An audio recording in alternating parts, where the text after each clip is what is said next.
So something very interesting has started to happen, and now some financial experts are calling this worse than a recession. Now, I want to explain what US consumers are actually doing and why some people say this is going to be worse than a recession, and honestly, many people do not even realize what they're doing. I know this for a fact because I've talked to a few different people just over the past handful of days, and every single one of them said they are doing this exact same thing. So I want to bring this to your attention as well. However, before I get into that, one of the things I want to do is I want to address a few facts. Now, here are some facts that you need to know. According to a recent report, more than 50% of US consumers are living paycheck to paycheck. That is a very scary and concerning statistic. However, it's 100% true. This is not something new. It's not because of this pandemic that we've been in for the past 2 years. It is because US consumers continue to spend too much money for what they're actually bringing in. We also know that less consumers are worried about inflation as prices are beginning to ease. Okay, they're not worried about inflation, but what are they worried about? Well, according to a recent report, right now 64% of US consumers say that shrinkflation is their next real concern. And that's one thing I want to touch on, because shrinkflation is something that we've seen, we've heard about, but yet some people do not want to talk about it. I'm not one of those people. When we are paying the exact same price for a smaller package for less goods, that's shrinkflation. Price isn't going up for the entire package, but it's going up per gram, it's going up per unit, right? It's going up by the weight. That's a real concern. But that's not all bad news. We are seeing some things that are going down in price. And this is where some good news is coming in, but this is also part of the problem. As we start getting more and more good news, the US consumer, you and I, we go and spend more money because we have more money. Take this for an example. As of today is August 29th. The national average for a gallon of gas is $3.85. That's actually down from $5.01, which is what it was back on June 14th. Now, the reason I bring this up is because that's a 24% decrease in just 10 weeks. That's really good. For somebody like me that doesn't drive a lot, well, that's not saving me a lot of money. But for the average person that does drive quite a bit, let's say 100 miles per week, well, you are actually saving quite a bit of money. If you drive 100 miles, let's say you get 24 gallons of gas per mile, or 24 miles per gallon of gas, that means you're going to save about $1, let's say $1.15. Well, times 4, your whole week, you would save what, $1.15 times 4, $4.60, for that 1 week, or about $16, $17 by the end of the month. Decent amount, right? Here's something that you need to know. When prices drop for something like gas, guess what happens? We take that money that we saved and we go and buy something else. We go and buy a bigger car because guess what? Gas prices are coming down. Well, were we really spending money like we were before? No. But here's the other thing. Are we going to save money by buying a bigger car even though gas prices are coming down? No. We're actually costing ourselves more money. And this is what we're seeing. We're seeing food prices are staying rather consistent because of shrinkflation. Gas prices are coming down. There's other payments that are dropping as well. For example, utility payments. Utility payments are starting to come down slowly.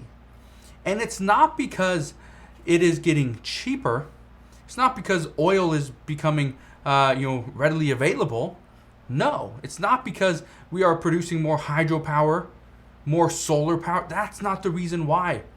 According to recent reports, this is actually due to households getting tired of paying more to cool their homes, that they are resorting to shutting their blinds more. They're going to stop relying 100% on their AC units. And for millions of Americans, they turn to local pools, lakes, rivers, and bodies of water to try to stay cool. That's just what we're doing. So it's a combination of all these things that are lowering the price of our utility payments. It's not because utility bills and utilities are just coming down, which makes us feel good because we're like, okay, we're not paying as much on utilities. I could probably take another vacation. Oh, I'm not spending much money on gas. Well, I could probably go and buy that new car that I want, right? Well, that's part of the problem. And here's the problem right now. Consumers believe that inflation is going to come down rapidly. It is not. According to recent reports and a recent statement from the Federal Reserve, Jerome Powell warns us that some pain is ahead. So, for the American people that feel that we're only going to be experiencing high inflation for a very small amount of time, this isn't going to be a quick fix. This is something that is going to take months, if not the next year or two, in order to get back down to the more manageable 2%.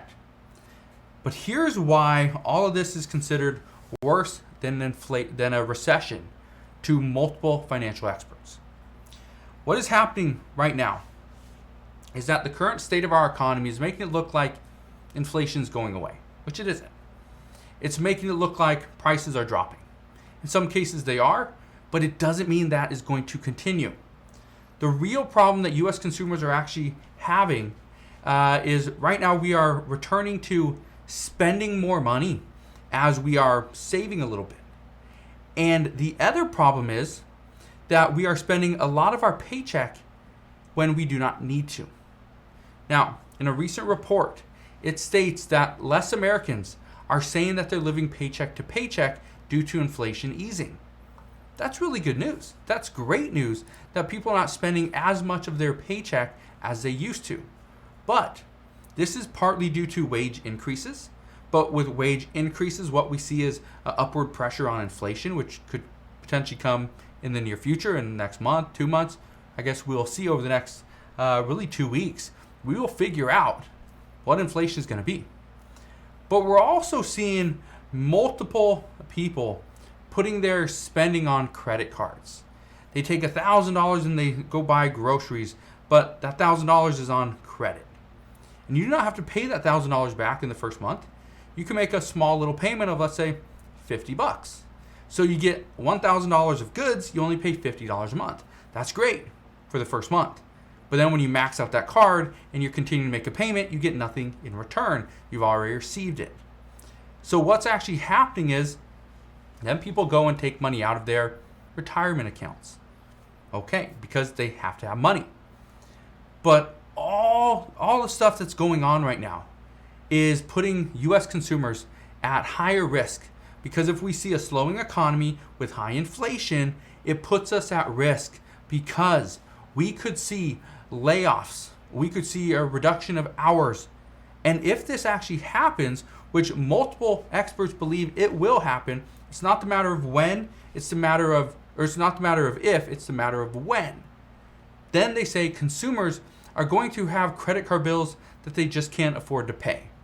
They will have a car payment which is just too high, and consistently making a payment of the average new car is $677 per month.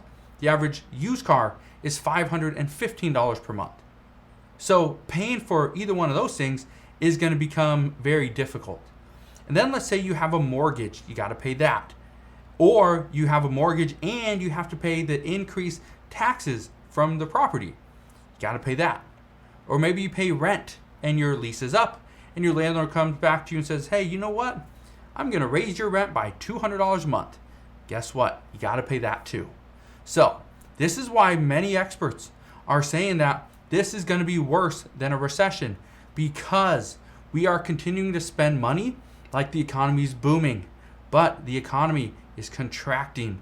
We are expecting to see a recession anytime. Technically, we're already in a recession, but some people say, you know what? No, a recession is more like 3/4 of negative GDP. So again, if you are doing any of these things, you're spending more money now because gas prices are cheaper, because utility payments are a little bit less, food looks like it's getting less expensive when in reality you're just getting less food. If you're doing any of this stuff, you should probably stop. So again, that's what's happening right now. As we get more information as to what's going on and how this is impacting every single one of us, I promise I will fill you in on all the latest news and updates. Again, just want to thank you guys for watching. Have a wonderful rest of your day. Consider subscribing, and I'll see you guys on the next one.